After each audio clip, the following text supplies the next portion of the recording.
दोस्तों, रामायण को आज तक हमने अपने और इस समाज ने श्री राम के दृष्टिकोण से देखा।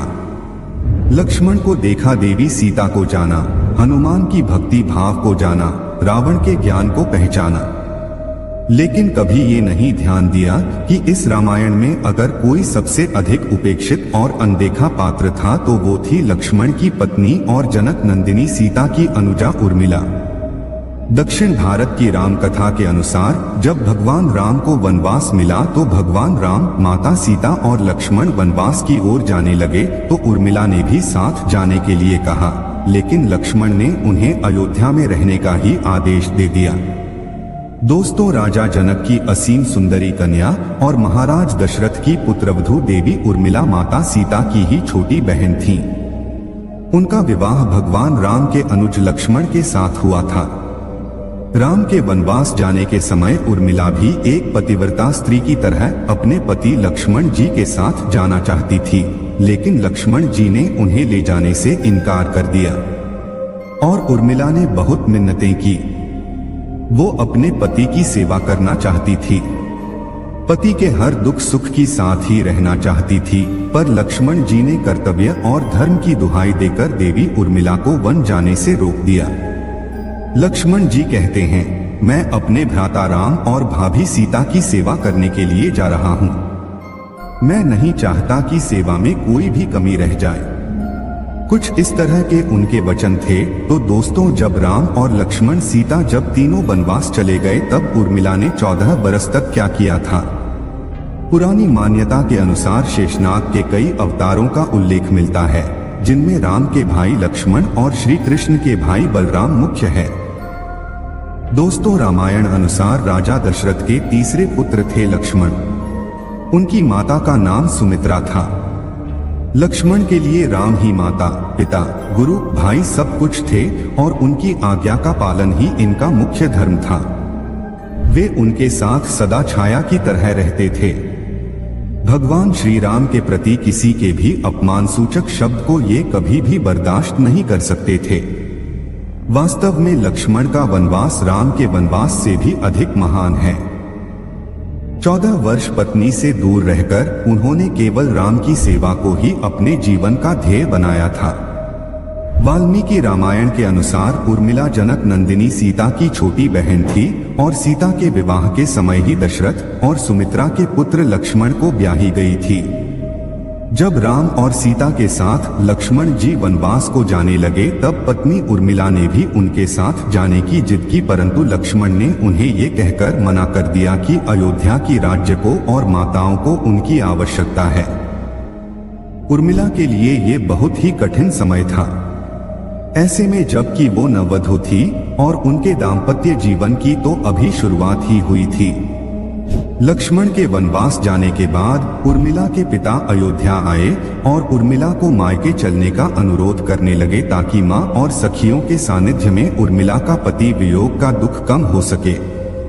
परंतु उर्मिला ने अपने मायके मिथिला जाने से इनकार करते हुए कहा कि पति की आज्ञा अनुसार पति के परिजनों के साथ रहना और दुख में उनका साथ ना छोड़ना ही सबसे बड़ा उसका धर्म है।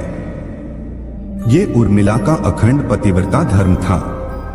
जब लक्ष्मण जा रहे थे तब इस सबसे विकट क्षणों में भी उर्मिला आंसू न बहा सकी, क्योंकि उनके पति लक्ष्मण ने उनसे एक और वचन लिया था कि वो कभी आंसू न बहाएंगी, क्योंकि अगर वो अपने दुख में डूबी रहेंगी तो परिजनों का ख्याल नहीं कर पाएंगी। लेकिन मेरे प्यारे दोस्तों, सवाल ये उठता है कि लक्ष्मण अपनी पत्नी उर्मिला से 14 वर्ष तक दूर रहे तो उर्मिला ने इस दौरान क्या किया। इस संबंध में मान्यता पर आधारित एक कथा पढ़ने को मिलती है। इस कथा का वर्णन रामचरितमानस आदि में नहीं मिलता। कथा ये है कि रावण के पुत्र मेघनाथ को ये वरदान था कि जो व्यक्ति 14 वर्ष तक सोया ना हो वहीं उसे हरा सकता है। हालांकि लक्ष्मण अपने भाई श्री राम और भाभी सीता की सुरक्षा और सेवा में इतने लगे रहे कि वो 14 वर्ष तक सो ही नहीं पाए। कथानुसार उनके बदले उर्मिला 14 वर्ष तक सोती रही। रावण के वध के बाद श्री राम, सीता और लक्ष्मण वापस अयोध्या लौट आए और वहां प्रभु श्री राम के राजतिलक की तैयारी शुरू होने लगी। उस समय लक्ष्मण जोर जोर से हंसने लगे। तब लक्ष्मण से इस हंसी का कारण पूछा तो उन्होंने जो कहा कि सारी उम्र उन्होंने इसी घड़ी का इंतजार किया था कि मैं श्री राम का राजतिलक होते हुए देख सकूंगा, लेकिन अब उन्हें निद्रा देवी को दिया गया वचन भी पूरा करना होगा जो उन्होंने वनवास जाने के पहले दिया था। दरअसल निद्रा ने उनसे कहा था कि वो 14 वर्ष के लिए उन्हें परेशान नहीं करेंगी और उनकी पत्नी उर्मिला उनके स्थान पर सोएंगी। निद्रा देवी ने उनकी ये बात एक शर्त पर मानी थी कि जैसे ही वो अयोध्या लौटेंगे उर्मिला की नींद टूट जाएगी और उन्हें सोना होगा। लक्ष्मण इस बात पर हंस रहे थे कि अब उन्हें सोने जाना होगा और वो राम का राजतिलक नहीं देख पाएंगे। उनके स्थान पर उर्मिला ने इस रस्म को देखा था। लक्ष्मण को उर्मिला से अंगद और चंद्रकेतु नाम के 2 पुत्र तथा सोमदा नाम के एक पुत्री उत्पन्न हुई। अंगद ने अंगदिया आंगड़ियापुरी तथा चंद्रकेतु ने चंद्रकांतापुरी की स्थापना की।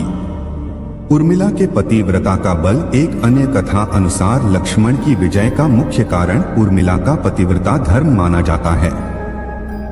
दोस्तों, मेघनाद के वध के बाद उनका शव श्री राम जी के युद्ध शिविर में रखा हुआ था।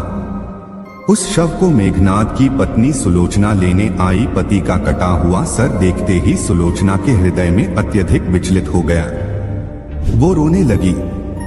रोते रोते उसने पास खड़े लक्ष्मण की ओर देखा और कहा, सुमित्रानंदन, तुम भूलकर भी गर्व मत करना कि मेघनाद का वध मैंने किया है। मेघनाद को धराशायी करने की शक्ति विश्व में किसी के पास नहीं थी। ये तो 2 पतिव्रता नारियों का भाग्य था।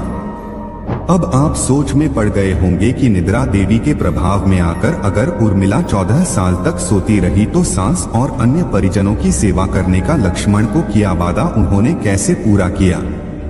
तो दोस्तों, उत्तर ये है कि सीता माता ने अपना एक वरदान उर्मिला को दे दिया था। उस वरदान के अनुसार उर्मिला एक साथ 3 कार्य को कर सकती थी, तो इस तरह उन्होंने अपना वादा पूरा किया। लक्ष्मण जी ने माँ बाप की सेवा करने के लिए उर्मिला को अयोध्या ही छोड़ना उचित समझा। उन्हें शायद पता था कि वो लोग जब वनवास जाएंगे तो उनके माता पिता को इसका गहरा सदमा लगेगा। इसलिए लक्ष्मण जी विकट क्षणों में माँ बाप को सहारा और सहानुभूति देने के लिए उर्मिला को छोड़कर वनवास चले गए।